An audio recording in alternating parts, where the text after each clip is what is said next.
प्रार्थना सभा सुरु हुन्छ। यी साना साना नानी बाबुहरू यो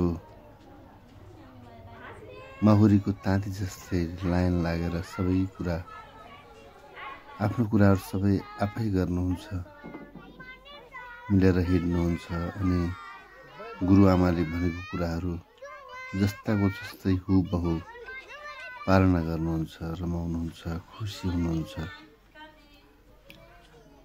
अनि बिहानी प्रार्थना सकेपछि यसरी उहाँहरू मिलेर आफ्नो कक्षामा प्रवेश गर्नुहुन्छ। यो हाम्रो एलकेजी कक्षा।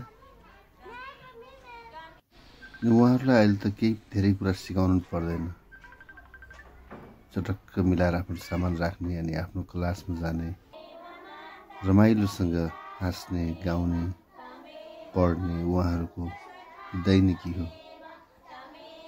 ज्ञानी हुनुहुन्छ उहाँहरू। एउटा सानो बच्चालाई आफ्नो एउटा बानी सिकिसकेपछि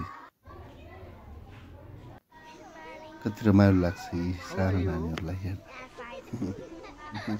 यो हो मोक्षदा स्कुल अनि उहाँहरू हुनुहुन्छ मोक्षदा स्कुलका साना साना नानीहरू अनि यो देशका ठुला भविष्य।